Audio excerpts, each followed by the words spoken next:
Good morning, students. So we'll move on to the next topic, that is memory locations and addresses.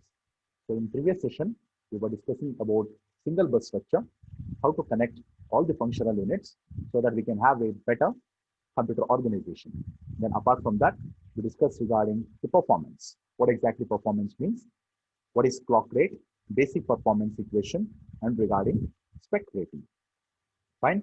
So in today's class, we are going to discuss about memory locations. We'll be having in-depth discussion from model number 3 regarding this memory topic. Okay. But here, when we want to go for addressing mode, then we should have bit information regarding the memory locations and addresses. Fine. Okay. So now the first topic is memory organization. When it comes for memory, just observe we got two different types of memory, right? One is primary memory and second one is secondary memory. So now whenever processor want to fetch any information, it will be referring the primary memory first. Then primary memory will be referring for the secondary storage to grab the information. Our memory organization should be simple so that in one fetch, the necessary information should be grabbed by the processor. Fine. The memory organization should be simple so that in one fetch, processor can access the complete information what it is expecting. Yeah. So that is nothing but memory organization. Then when it comes for memory concept, we may be having doubt like where exactly data will be stored. What is the medium we are using to store the information? For secondary storage, we are going for based on magnetic fields, okay, magnetic tapes and all. When we were discussing about the hard disk, then you will be having better knowledge about this. Okay, then the primary storage, fine, the information whatever we are trying to store, that will be stored inside a cell. Okay, so this cell is made up of semiconductors, which is having the ability to store one bit of information. Okay, each and every cells, whatever we are using to manufacture these primary storage devices, will be having potential to store one bit of information. Okay, either it should be 0 or it should be 1. Clear? Such kind of semiconductor cell will be arranged in a format of a matrix. Fine. So whenever we are expecting any input, okay, so each and every row will be read by your processor. Fine. And finally, the processor will be having the complete information what it is expecting. Now, what should be the size of this particular row? Fine. What should be the size of this particular row? The question will be, what should be the size of this particular row? Okay. So we are naming it as n-bit word. Means in one fetch, how many number of bits your processor is able to grab from the memory, that we are representing it by n-bit. Okay, why we are using bit over here? Because we are dependent on semiconductor, which is having ability to store one bit of information. Fine. So if I want to get information, then we need to be dependent on n number of bits. In one fetch, how many number of bits we can grab? Okay, that n will be called as word length.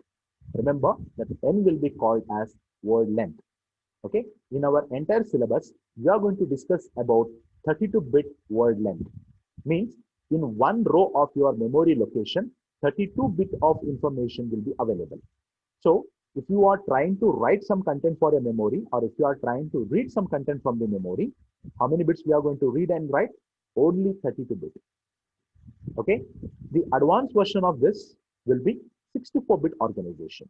Means at a time we can get 64-bit of information. Yeah. Okay. Now, what exactly this memory stand for? Means just observe here. Addressable locations we call it as. Memory is nothing but addressable location.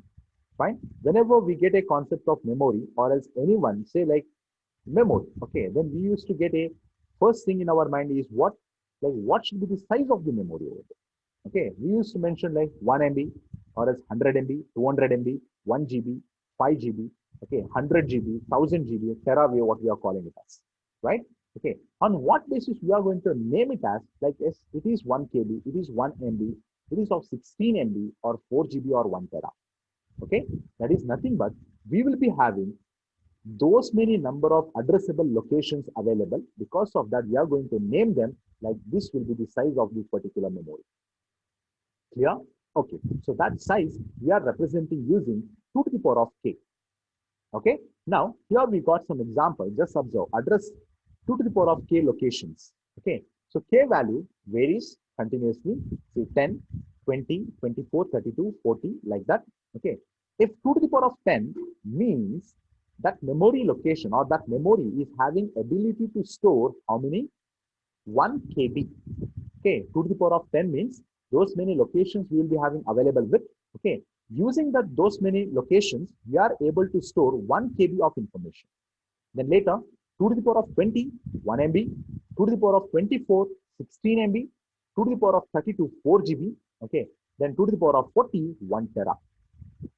So using this small formula like 2 to the power of k, okay, we can mention what should be the size of our memory. Okay, now next topic is byte addressability. What exactly byte stand for? Fine, you may be having information like what is byte. Okay, it is a group of bits. What is the number or how many number of bits will be available in one byte?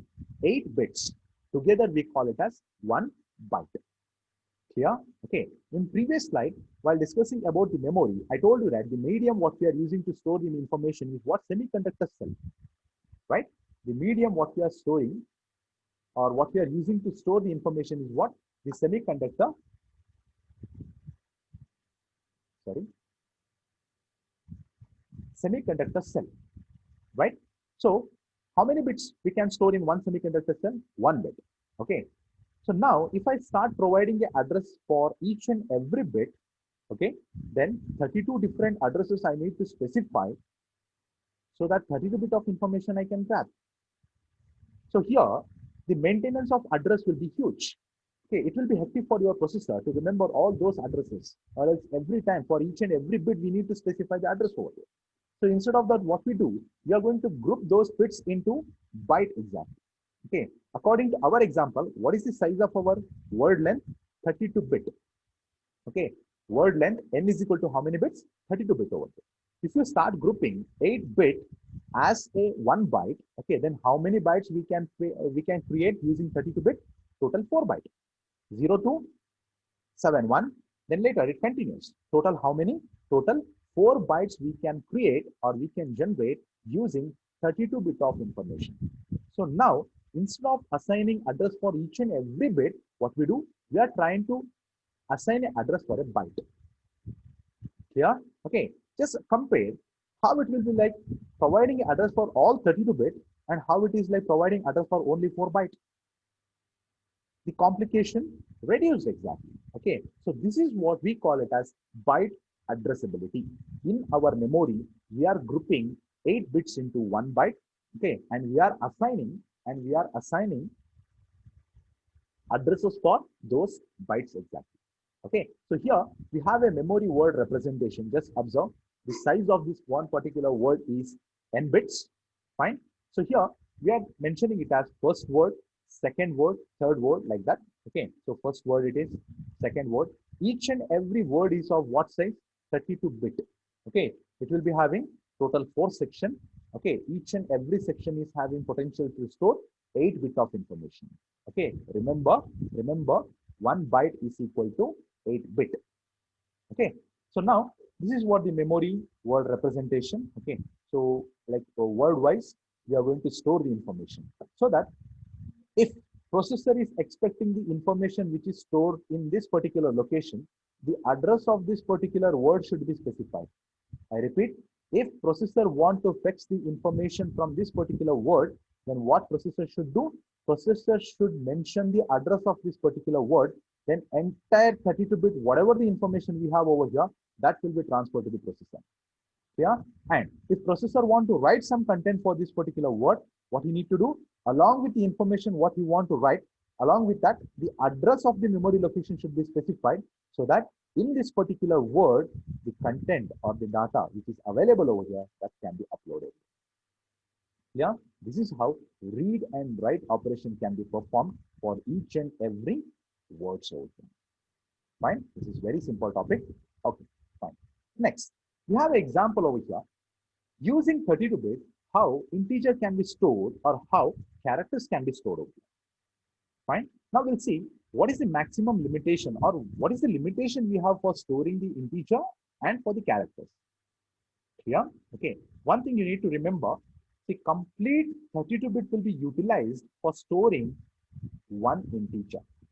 Remember this, complete 32-bit will be utilized for storing one integer. It may be 0, it may be 100, it may be 1000, it may be 10,000. Okay, any integer value it may be. Fine. Okay, so for storing one integer, we are utilizing total 32 bit of information. Remember this.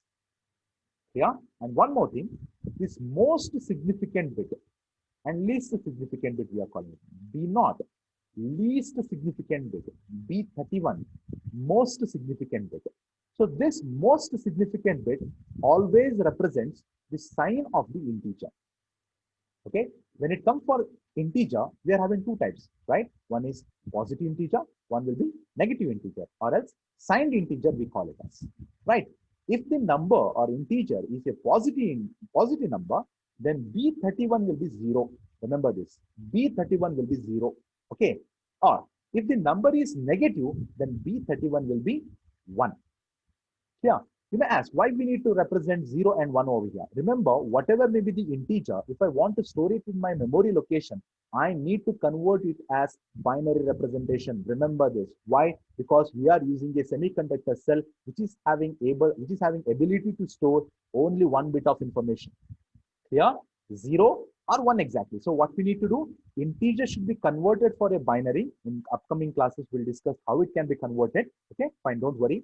For timing, you just understand like integer should be converted for binary. Those binary numbers are stored in case of this 32 bit of information. Clear? Okay, this is how integer can be stored. Then what about for the character? Whether the complete 32 bit will be utilized for storing one character?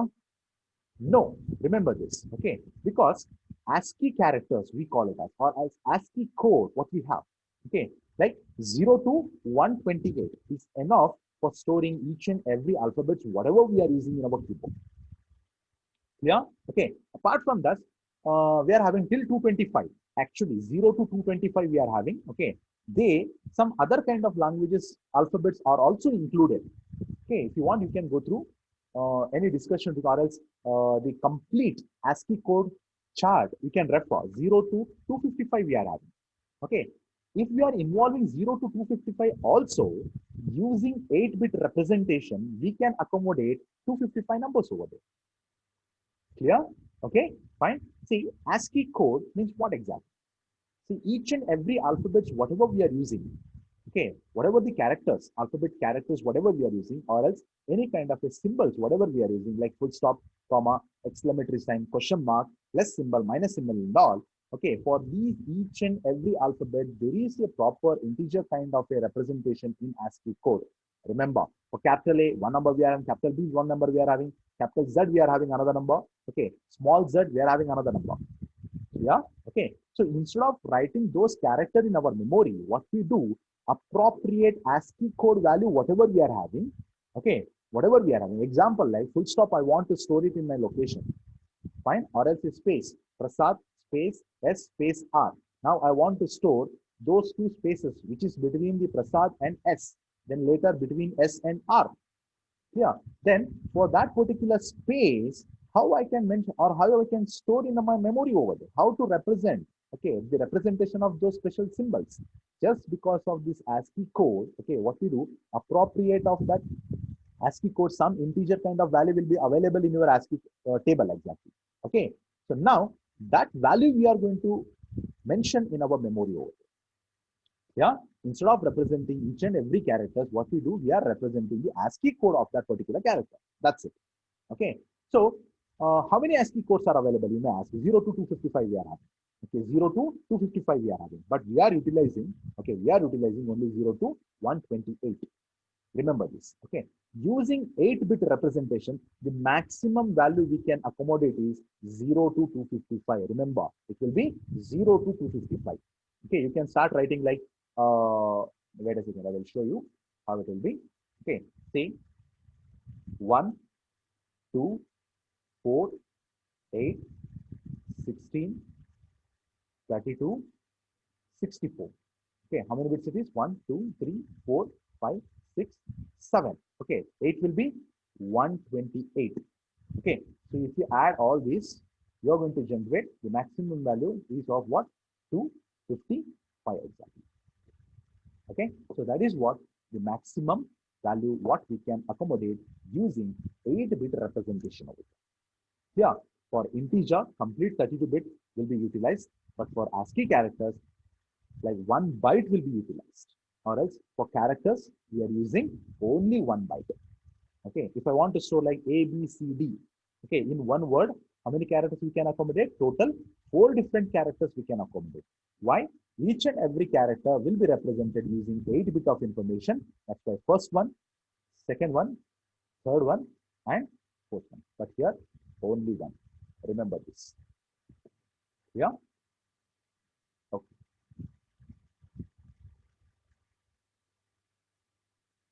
Next, we are having two fashion. Okay, how we can provide the address for our memory. Okay, now we have a knowledge like S byte addressabilities. Okay, so in one row, total 4 bytes are available. Fine. Okay, but on what fashion we are going to assign the byte addresses over here? We got two different pattern or two different fashion we are holding. Okay, one we call it as big endian assignment, and second one we call it as little endian assignment. Okay, very simple. Don't get confused. Big endian means if you consider one particular word, okay, just consider this particular word and just compare the first column value and the last column value. Okay, so this is what the ending point. This is what the starting point. Remember, this is the starting point and this is what the ending point. When we compare when you start comparing the starting and ending point, ending will be having a big number. Okay, means the address of the last byte will be having more compared to the first one. Just observe. See, this is what first byte, second, third, and fourth byte it is. Okay. So what address we are providing? From 0 we are beginning. Remember, from 0 we are beginning. So 0, 1, 2, 3. Total 4 byte. Then 4, 5, 6, 7. Then 8, 9, 10, 11. Then 12, 13, 14, 15. Okay. Then it continues. Okay. Fine. Now, when we compare these two columns, we are ending with a big number. That's why we are calling this kind of memory representation as big endian assignment. That's it. Okay. And just observe the second representation. We are beginning with 3 and we are ending with 0. Means the memory organization is ending with a little address over here. Okay. But here we are having a big one. At last we are having a smaller one. Okay. So we are calling this kind of representation as little endian. Yeah. Okay. So in second slide, I told you, right? First word, second word. Okay. So there will be some particular address for each and every word over there. Okay. So how to identify out of this here 0, 1, 2, 3. If I want to get all complete information of these 4 bytes, then what should be the address we need to specify? Should I specify like 0, 1, 2, 3? No. Remember, if I want to get information of this particular word, I need to represent address called as 0. Remember this. Okay, because this is what the beginning one. This is what the beginning one. So 0 we are writing when it is in case of big endian. Okay, in our entire syllabus, we are opting big endian fashion itself. Remember, your address will begin with 0, then difference will be 4. Why? See here, this word is beginning with 0. Initial part it is. How many words, how many bytes we are having? 0, 1, 2, 3, total 4. What will be the next byte number? 4 it is. 4 is the beginning of second word. 4 is the beginning of second word. So this beginning number, we are utilizing it as a address of a particular word. Clear? 0, 4, then 8, 12, 16, 20, 24. It continues. Yeah. So here we got some formula over here, 2 raised to k minus 4.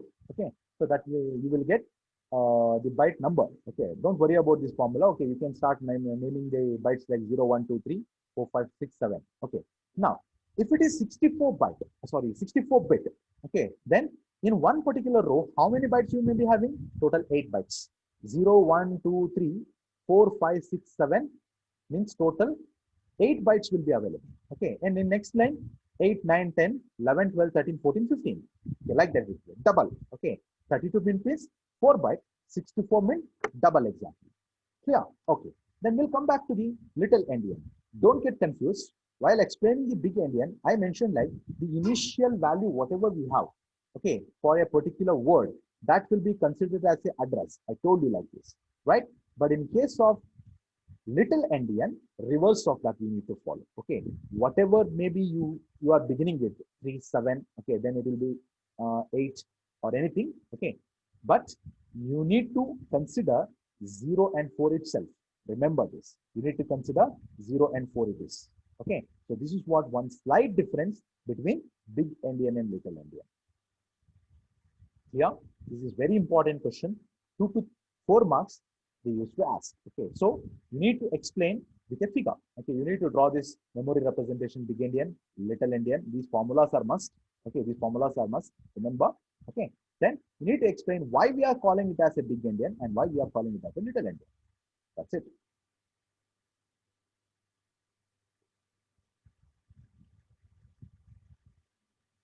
Okay, next. Accessing number, characters, and character strings. If your processor is willing to access any number or character string, then how it will be accessing that? Okay, regarding that, we have explanation over there. When it comes for number, okay, if your processor want to access any particular number, then complete word will be read. Understood carefully. Okay, if uh, your processor want to read any number from your memory location, then one complete word should be read by your processor. Then only it will get a complete one number. Remember this, complete 32 bits should be accessed. Otherwise, you are going to, if you are skipping some bits over there, then apart, like instead of getting the original value, you may get different. Okay, see, binary representation for 1 will be different and binary representation for 2 will be different. If you are trying to skip some bits, okay, then the value may change. Yeah, so complete word should be accessed if you want to get numbers over. Then what about for character? We can mention the byte addresses like 0, 1, 2, 3, 4. Okay, then we can access individual characters too. Okay, but we don't prefer this kind of accessing. Okay, what we do, we go for complete character string accessing. Okay, how character string will be? Like if I want to store like ABCD, which is residing in one particular word. Okay, example, just consider. So just observe over here. Character string means what? Starting of string can be mentioned by its byte address, but end of string should be by a separate character which states end of a string. Okay, beginning of string, yes, it can be identified easily. Okay, because it will be the beginning of the word itself. But end of the string, how to mention? See, my name is Prasad. Okay, how many characters are available? Total 6 characters are available. Okay, in first word, 4 characters are stored. In second word, 2 characters are stored over there. Then how your processor will know that? Because in the third character, any other string may begin over there, right? Is it right? Okay. Now, how to identify? Yes, this will be the end of a particular string. Beginning, yes, okay. Your processor will identify the beginning of a particular string where it is stored. Okay. It will start mentioning the starting location of a string. Okay, fine. Let it be. But how to identify the end of a particular string? Because we cannot restrict like it should be like only 3 characters. It should be 4 characters. Okay, we cannot restrict, right? Even in my name, total 6 characters are available. Okay. If I mention like PRA, okay, PRAS, plus whether it is my original name, no, you are going to get a wrong result over there, right? Okay, so what we need to do, we are having this kind of a drawback, okay, by using the byte addressability. So what we need to do, wherever we are going to end a particular string, while storing itself, we got to know, right? Okay, where exactly the end of the string will be. There, we need to represent some special character that we are calling it as a flag, okay, that we are calling it as a flag, which identifies that, yes, this is what the end of a particular string. And also it mean like from the next cell or which is available in the next byte will be the beginning of the next word or else beginning of the next string character example. Yeah, for that we are using this special symbol. Okay, generally we are calling it as a flag. Okay, but in right now in first module we are not mentioning like it is a flag. Okay, in upcoming topics we will be having better knowledge about this. Okay, but it will be called as a flag. But here we are mentioning it as should be specified with some special symbol over there. Okay, that is nothing but a flag. Yeah. Okay. Then memory operations we have. We got 2 different operations. Okay, what we need to perform over a memory. Okay, Very simple. One is read and one is write. Okay, these are the two main operation we need to perform over a memory. Okay, so here we are renaming that read and write operation as load and store. Load means read, store means write. Okay, or else fetch also we call it. Read or fetch. Sorry, there is a spelling is read of fetch we have, which will be read or fetch. Okay, fetch means what? We are trying to get the information over there. Okay, load. We'll have a discussion about load. The load operation transfers a copy of a content of a specified memory location to the processor. Yeah. So specified memory location content, whatever we have, that should be transferred. A copy of that should be transferred to the processor. Okay. So that is what the outcome of executing load instruction. Yeah, I repeat, the load operation transfer a copy of a content of a specified memory location to the processor. Fine. The memory content remains unchanged. The content of that memory, okay, whatever we are transferring it for processor, okay, because of that I mentioned like copy of that, okay, copy of that will be transferred to the processor, but original value will be remaining in your memory location itself, okay. And if you are trying to manipulate that result, okay, inside a processor, yes, obviously we can do that, okay, like value, if it is 5, okay, after adding 1, it will become 6, okay, but the original location value remain 5 itself, okay, it will not be overwritten, remember this. So whenever we are using a load, memory to processor communication it is, and memory location content remain safe. Clear? Okay. But when it comes for store, just observe, write operation we call it as reverse direction communication it is. Here, transfers the information from the processor to a specific memory location. Okay. Transfers the information from the processor to a specific memory location, destroying the former content of that location. Okay, I told you, right? 5 is the value of a memory location that should be transferred for a processor. Okay, after adding 1, it has changed to 6. Now, if I want to overwrite the content of that previous memory location, I need to use a instruction called as store. Okay, then processor will destroy the former content of that location and it will overwrite the value called as 6. Okay, so if you are using a load, the source operand value will remain unchanged. Okay, but if you are using a store, okay, then the targeted value will be overwritten. Yeah. Okay, friends, this is of now. Okay, we'll meet in next class.